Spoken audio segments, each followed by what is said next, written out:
And we're back. This is day 3 of our mini-series on how to navigate the ways that healing yourself changes your relationships. You are halfway through the series, and I'm really excited for the theme of today's video, which is learning to be okay with other people misunderstanding you. As you stand by your needs, especially in the ways that your needs make you different from the people around you, you're going to receive a lot more unsolicited opinions from other people about your choices. And by strengthening your discernment, this will help you sort through how much, if any, of someone else's feelings and opinions about you actually have to do with you and are also actually helpful. Because for most people who haven't done substantial inner work of their own, in building their own internal emotional boundaries and developing a differentiated sense of themselves, most of what they think and feel about you is a projection of how they feel about different parts of themselves.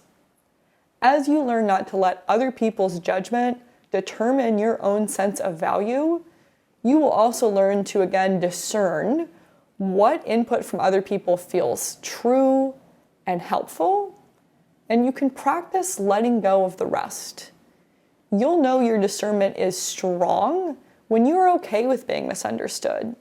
You don't have to like this, it doesn't have to feel good, but you can accept being misunderstood when your sense of value is no longer determined by other people's perceptions of you. And yes, for some of your very important and very close relationships, you may choose to put in more effort so that that other person can better understand you, in the cases where it feels like this effort will ultimately pay off for you and that relationship. But make sure that the decision to put extra effort into explaining yourself feels like a conscious choice rather than a compulsion or an obligation.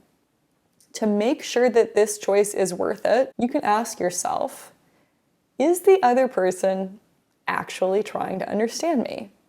Have they put in visible effort into understanding and respecting what I'm saying? No matter how close you are to the other person, further explaining yourself and your boundaries is only worth it if that other person has shown that they are actively trying to understand you. With everyone else, practice letting time do the work of showing who you are. Just keep showing up as yourself and stay consistent in your effort to honor your needs and feelings.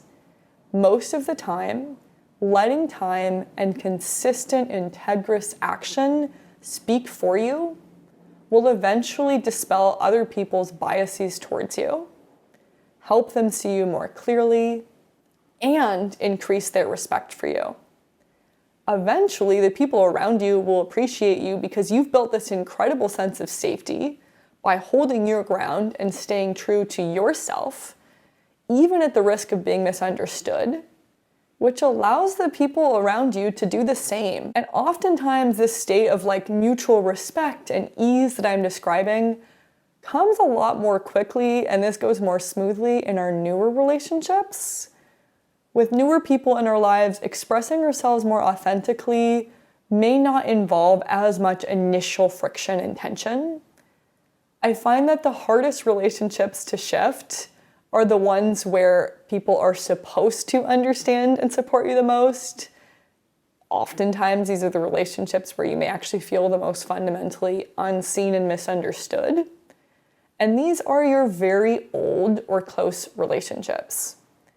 In your older relationships, blurry boundaries that led to this state of fusion and merging may have been normalized for a long time. So oftentimes it's your family, your partner, or your very close friends who will resist you becoming differentiated from them the most. This is fundamentally changing the nature of your relationship, so that other person may unconsciously fear that you individuating means you're distancing yourself from them or leaving them or that you love them less. And out of fear, this person may not respect your boundaries and they may push back and try to make you feel guilty for your needs and feelings. This may force you to face your worst fear, that expressing yourself authentically is selfish, because some of the most important and closest people in your life may tell you that it is. Regardless of how anyone else feels about your process of individuating, ask yourself again, is me expressing myself authentically actually hurting anyone else? And would I judge someone that I care about for feeling and needing the same thing?